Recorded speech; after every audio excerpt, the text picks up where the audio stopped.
ముఖ్యంగా మీది లవ్ మ్యారేజా, అరేంజ్డ్ మ్యారేజా? రెండోది ఏంటంటే మ్యారేజ్ ప్రమోషన్ ఎప్పుడు వచ్చింది మీకు? తర్వాత ఫాదర్ ప్రమోషన్ ఎప్పుడు వచ్చింది?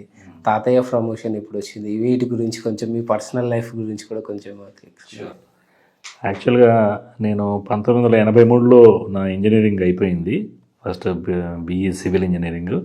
సో 1984లో మా పేరెంట్స్, అంటే నేను ఇంటికి పెద్దవాడిని, నలుగురిట్లో మేము నలుగురు అన్నదమ్ములము, నేను పెద్దవాడిని. సో మిగతా ముగ్గురు తమ్ముళ్ళు అప్పుడు చదువుకుంటున్నారు.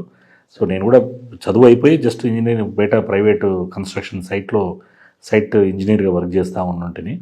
సో ఆ టైంలో మా ఫాదర్ కనిపించింది, అంటే మా మదరు పాపం అంతకాలం కష్టపడింది, తోడు ఒకరు ఉండాలి ఇంట్లో, ప్లస్ మన ఏజ్ కూడా మిగతా ముగ్గురు పిల్లలు కంటిన్యూషన్గా ఉన్నారు కాబట్టి 1 by 1 అన్న ఉద్దేశంతో వారు నాకు 1984 మే 6th రోజు సంధ్యారాణి, పుట్ట సంధ్యారాణి, అంతకుముందు ఆమె Sarikonda Sandhyarani. So she is very intelligent girl lady. ఆ టైంలో తను ఎగ్జామ్ రాసి వచ్చి మ్యారేజ్ పీటల మీద కూర్చుంది, ఎగ్జామ్ రాసి వచ్చి రిసెప్షన్ అటెండ్ అయ్యింది, బట్ ఫస్ట్ క్లాస్లో పాస్ అయింది. ఉద్యోగం ఇక్కడ ఈ విషయం గురించి నేను ప్రత్యేకంగా చెప్పాలి, ఎందుకంటే తను యాక్చువల్గా తనకున్న నాలెడ్జ్కి ఆమెకి ఎంబీబీఎస్లోనే యాక్చువల్గా సీట్ వచ్చే అవకాశం ఉన్నది. వాళ్ళ పేరెంట్స్ వచ్చి, అంటే ఆ టైంలో అంత కాస్ట్ అఫోర్డ్ చేసి చేయించాలి అని అంటే కష్టం అనే ఉద్దేశంతో మామూలు గ్రాడ్యుయేషన్ ఏదో కంప్లీట్ చేయించేసి పెళ్లి చేసేస్తే, అంటే అప్పుడున్న పరిస్థితుల్లో 80లో అంటే 40 ఏళ్ల క్రింద కాబట్టి. వారి ప్రాపర్ సార్ ఇక్కడ హైదరాబాద్లోనే మన నేటివ్ వాళ్ళది చాదర్ఘాట్ దగ్గర వాళ్ళ నేటివ్ ప్లేసు. అక్కడ ఉస్మాన్ షాహీ అని అంటారు, ఆ ఏరియాలో వారు ఉంటారు. అంటే మా మామయ్య గారు ఆయనకు ప్రింటింగ్ ప్రెస్ ఉండేది. Arranged marriage, love marriage? Arranged marriage. నాకు మా చుట్టాలలోనే తెలిసిన వాళ్ళ ద్వారా ప్రపోజల్ వచ్చినుండే. సో మా ఫాదర్ వాళ్ళు వెళ్ళారు, పెళ్లి చూపులైనవి, వాళ్ళు ఓకే అనుకున్నారు, మేము ఓకే అనుకున్నాం. సో మా 1984లో మాది మే 6th రోజు మ్యారేజ్ అయింది.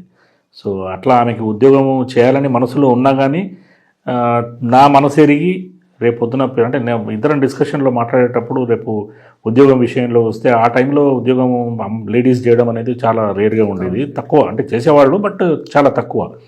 సో తనకు ఆపర్చునిటీ ఉండింది. బేసికల్లీ బ్యాంక్ ఎగ్జామ్ రాస్తే బ్యాంక్ ఎగ్జామ్లో కూడా ఆమె క్వాలిఫై అయింది, ఇంటర్వ్యూకు పోయే అవకాశం ఉన్న టైంలో చర్చ వచ్చింది. అంటే మన ఫ్యూచర్లో మరి కంటిన్యూస్గా మరి జాబ్ మీదనే మనము ఇద్దరం కంపల్సరీ జాబ్ అనే పరిస్థితి, లేకపోతే ఎట్లా అనేది ఆలోచిస్తే, నా అభిప్రాయాన్ని నేను ఊహించలేదు. తను జాబ్ చేస్తే నిజానికి బాగుండేది బేసికల్లీ. కానీ నేను నాకున్న ఆలోచన ఏం చెప్పానంటే, పిల్లలు రేపు పొద్దున అంటే వాళ్ళని మనం ప్రాపర్గా డెవలప్ చేసి వాళ్ళకి మంచి విద్యాబుద్ధులు నేర్పించి వాళ్ళని మంచి పాత్రలోకి తీసుకొని వస్తే that is the success for mother అనే ఫీలింగ్ నాకు ఉండేది. నాకు ఎందుకు అట్లా అనిపించింది ఆ టైంలో. కానీ తను ఒక్క క్షణం కూడా దాని గురించి ఆలోచించకుండా, తను ఉద్యోగం చేయాలనే ఆలోచన కాకుండా, ఇంటర్వ్యూకి కూడా అటెండ్ కాకుండా, డేట్ వస్తుంది మనం విల్ గో ఫర్ ఇంటర్వ్యూ అంటే, ఇంకా మనం దాని ఇంటర్వ్యూ అటెండ్ అయినా ఉద్యోగం చేసే ఉద్దేశం మనకు లేనప్పుడు దాని గురించి మనం అటెండ్ కావాల్సిన అవసరం లేదని చెప్పి షీ డ్రాప్డ్. నేను రియలైజ్ కావడానికి నాకు 10 ఏళ్ళు పట్టింది. అరే మిస్డ్ ఏ బస్, రియల్లీ మంచి ఆపర్చునిటీ మిస్ అయ్యామని అనిపించింది. She was such a intelligent and understanding girl. ఆ చిన్న ఏజ్లో తను అంత మెచ్యూర్డ్గా ఆలోచించింది, చాలా హ్యాపీగా అనిపిస్తుంది. మేబీ బికాజ్ ఆఫ్ దట్ కావచ్చు. తను పిల్లలు, ఇప్పుడు మా పిల్లలు ఇద్దరు అమెరికాలో మంచి ప్లేస్లో మంచి క్వాలిఫికేషన్స్ కంప్లీట్ చేసి ఉన్నారు. వాళ్ళ గురించి చెప్పే టైంలో వాళ్ళ గురించి డీటెయిల్స్ చెప్తాను. అది మా పెళ్ళి. ఇది అంటే 84లో నాకు పెళ్ళయింది, 85లో బాబు.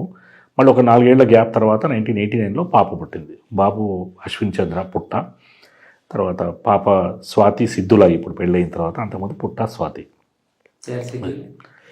ఇద్దరు అమెరికాలో సెటిల్ అయ్యారు. అంటే మా బాబు ఏమో కాలిఫోర్నియా స్టేట్లో శాన్ ఫ్రాన్సిస్కోలో ఉంటున్నాడు, పాప అనేమో ఇప్పుడు టెక్సాస్ స్టేట్ హూస్టన్లో మా అల్లుడు జేపీ మోర్గాన్ చేజ్లో ఆయన వైస్ ప్రెసిడెంట్గా చేస్తారు. వారు ఇద్దరు ఓన్ హౌస్తో హూస్టన్లో ఉంటున్నారు. మాకు ఒక మనవరాలు 2022లో జన్మించింది. మేము వెళ్ళాము ఆ టైంకి, అక్కడికి ఏప్రిల్ నెలలో పుట్టింది తను. ఇప్పుడు 2.5 years old సహస్ర నందిత తన పేరు, మా మనవరాలు.